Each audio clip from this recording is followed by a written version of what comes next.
Andrew Tucker, and welcome to Andrew Tucker World. What's going on, all my great people? What's going on, all my boxing fans? This weekend was a great fight. You know, to me, it was a great fight. You know what I mean? We had two very skilled fighters step in the ring to face each other. And both fighters were familiar with each other's style. You know, just like I stated in the video last week, they only probably got nothing but like 20 or 30 views. It don't matter to me. You know what I mean? It is what it is. At least 20 people or 30 people was able to view and was able to watch, you know, me break down the fight between Vasyl Lomachenko and Loma Ortiz. You know, it's sad that people saying Loma fought his sparring partner. Loma Ortiz is a nobody. And then some people saying that Loma Ortiz was robbed. You know, saying that he was robbed. Some people said it should have been a draw. You know, I'm very understanding towards the individuals and people that's saying that it should have been considered a draw, even though it wasn't no draw. It was a great fight. Like it was what I anticipated. I anticipated a great fight. I anticipated, you know, a very fundamentally sound, very skilled boxer puncher, or you can say pure boxer, because Loma Ortiz, he showed me that he was a pure boxer. The rounds that he won, he was most definitely slightly outboxing Vasyl Lomachenko. You know, he was slightly outboxing him. You know, displaying great boxing, displaying some beautiful boxing. So for you guys to say that this kid that was undefeated going into this fight, very familiar with Loma's style, a style that Loma respect, a style coming from a fighter that Loma respect. Loma even has some good things to say about this kid.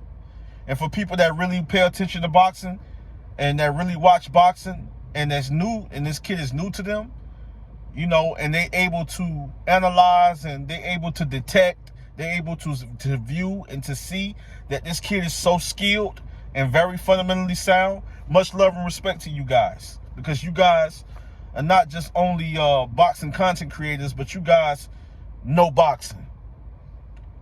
You know, you guys know boxing. Some guys just they just want to be a fan of a fighter because he's undefeated, or they want to be a fan of a fighter because they might be against the other fighter, or they might have something against the other fighter, or they feel that this fighter has always been a hype job. This fighter has always been overrated. This fighter is a nobody just because he has one loss or two losses on his record, just because he has two defeats. You know, which the first defeat, the fight was very close, very competitive, and the first defeat of his career, that fight, I believe he may have won that fight. I got to go back and watch it. I felt that he may have won that fight. You know what I'm saying? Some people run with, oh, he lost. Like he got dominated, like he got destroyed, and he didn't. Actually did very well in that fight. And we talking about a two-time Olympic gold medalist, have so many amateur fights, so many amateur bouts, seen so many different styles. And guys say that he's nothing. It's sad that you have people that don't know anything about boxing when it comes to recognizing that a fighter has the fundamentals, or the fighter have the abilities. You know what I'm saying? That he has the techniques to be a great fighter. I mean, If you can't recognize a great fighter when you see one, then you don't know boxing. Then boxing is not for you. Then boxing is not your sport. You shouldn't be watching. You know, a fighter, style makes fights. You're not going to always get knockouts. Sometimes I enjoy the sweet science, but sometimes you guys don't even know what the sweet science is. Sweet science is not just sticking and moving, pot shotting, countering, throwing combinations, taking away a man's offense, outpointing a fighter by just showing him showing you guys, or him showing the other fighter that he's a pure boxer. It's not just that. The sweet science was Mike Tyson breaking down a fighter and getting a knockout. That was the sweet science. The sweet science was Deontay Wilder setting fighters up for the right hand. That's the sweet science. The sweet science is more than just what you guys think is what you guys think what the sweet science is all about. You guys think it's just only one thing when it comes to the sweet science, and that's just pretty much the 1-2 working off the jab, moving your head, good lateral movement. It's more to the words of sweet science. It's more to those two words that I don't think you guys don't understand when they say sweet science. A lot of fighters had the sweet science. Marvelous Marvin Hagler, Muhammad Ali, Mike Tyson, Larry Holmes, George Foreman. I can keep naming, from legendary old fighters to now the veterans in the game, to young fighters. A lot of fighters have the sweet science. It's not just a Floyd Mayweather type of style. A lot of fighters had the sweet science. The Miguel Cotto, Canelo Alvarez, Eric Morales, Marquez, Marcos Antonio Barrera, Tito Trinidad, Felix Trinidad, Fernando Vargas. I can keep naming. A lot of fighters had the sweet science. Arturo Gatti, Mickey Ward. A lot of fighters had the sweet science. It's a lot of different styles that complement the sweet science. And I guess you guys didn't know that. It just wasn't one style, or it just wasn't certain things you did to define the sweet science. Vasily Lomachenko is a very fundamentally sound, elite level, superior fighter. And if you guys can't recognize that, if you guys know, but sometimes I feel that you guys do know that he's a great fighter. But it's that you're brainwashed and your mind is in captivity. Your mind is in captivity. Your mind is in bondage to the fact that you say that he's anything because the hate that you may have towards him. I'm not saying the skin color, not bringing that race up in here, but that that could be a little bit of that going on. You know what I mean? It could be because of the country he's from. But the last time I checked, what he was able to accomplish as far as being a professional under how many fights? How many amateur bouts? 2-time Olympic gold medalist? And you guys say he was never anything. He was a bum, a hype job, overrated. He's never been a great fighter. Just because he loses to another great fighter. Just because he loses to another great fighter in a very great fight in Teofimo Lopez.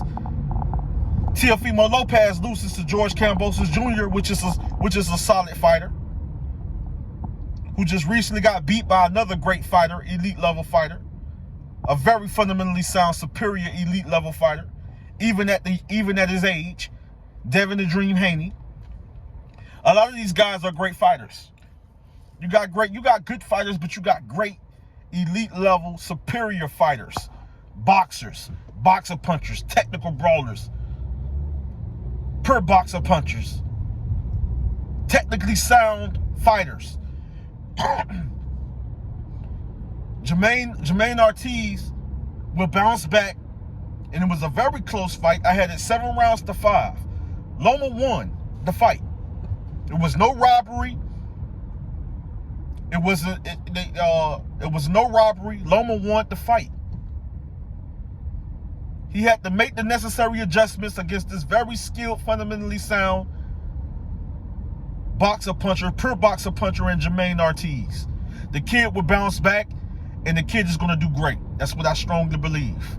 And he went in there, and we're not making no excuses. But we're going to tell the truth. We're not making no excuses, but we're going to tell the truth. And he went in there against one of the best fighters in the world, pound for pound. And you guys wondering why Devin Haney wants to fight him. Because you're saying it's not a legacy-defining fight. It is a legacy-defining fight because Devin Haney knows that Vasily Lomachenko is a future Hall of Famer. Devin Haney knows that that's a legacy-defining fight. Devin Haney knows that that's the fight that he needs to put him up there in that pound-for-pound conversation, which he should already be up there, I believe. At least these top 10, I believe. You know, pound for pound, undisputed, was able to retain his undisputed lightweight titles, Devin the Dream Haney. But he want to prove himself against another great fighter. And maybe in the back of his head, maybe in the back of his mind, he feels that, oh well, Loma is not the same because Loma showed a little ring rust, but still was able to get the victory of a very skilled, big lightweight, dangerous lightweight that can box his behind off in Jermaine Ortiz. But you guys can't recognize that a fighter is a great fighter, but I guess he's not a great fighter because he loses. I guess it's a hype job. He's a nobody, or he's a bum, or a cab driver, or he's not good. What is you guys talking about? You guys just running your mouth talking trash. Y'all running your mouth talking trash and acting like y'all ain't got no common sense. Acting like y'all don't know the sport of boxing. Y'all got so much hate towards a fighter that you want to discredit a great win. What Loma was able to do this weekend was something great. Bounce back after coming back, defending his country on the front line. And last time I checked, I'm an ex-soldier. Last time I checked, there's no fighter afraid to go to war and go to battle. Especially when he went on the front line to defend his country and did not fear going to war for his country. Wasn't afraid of no man, wasn't afraid of no weapon, wasn't afraid of death, wasn't afraid of losing his life. And you guys talking about he's afraid to fight a certain fighter. And he trained and prepared, and he was prepared for this fight. Just because he had a little bit of ring rust, or he wasn't, I can't really say 100%, but he was still ready and prepared in great enough shape and prepared mentally and physically to win a unanimous decision against a great fighter in Jermaine Ortiz. I said this was going to happen. Loma was going to win a unanimous decision. It was some things that I saw. I knew he was going to make the necessary adjustments, but I knew it was tough. Jermaine Ortiz could have won the fight. I said it in a previous video. Jermaine Ortiz could have won if he not fall into certain traps and continue to be consistent with his game plan that might throw off Loma. He can potentially win the fight, and he came close to winning the fight because it was a close fight. 7 rounds to 5 for Vasily Lomachenko. It's sad that y'all got so much hate towards a fighter. Y'all don't want to see a fighter do great things in the sport. You want to have favoritism towards a fighter. And then some of y'all confused. One minute you tearing the fighter down, and the next minute you praising the fighter. I don't get it. I guess that's a part of the sport. I guess it's a sport of boxing. You know what I mean? Holding fighters accountable, they say certain things, they do certain things, I understand. But at the end of the day, when they have accomplished something great and y'all still don't got nothing but negativity coming their way. Y'all still ain't got nothing but negative things to say towards a fighter that's doing something great. And I'm talking about all the fighters that recently became undisputed. Jermell Charlo, Canelo Alvarez, Devin Haney, Teofimo Lopez, unified champion. Vasily Lomachenko in 3 division world champion, unified world champion. I believe in 2 different divisions. So I mean, I guess when they do something great, one of the best pound for pound fighters in the world. I guess when they do something great, I guess the hate comes. I guess that's part of the territory. You do something great, you're gonna have haters, which call themselves boxing fans, or call themselves knowing the sport, or call themselves, you know, it's all about the fighters and stuff like that, but you tearing down the fighters. Y'all can miss me with that BS, y'all can miss me with that nonsense, and I wouldn't care if this video only got 15 views. I'm gonna tell the truth, and I'm gonna keep it real.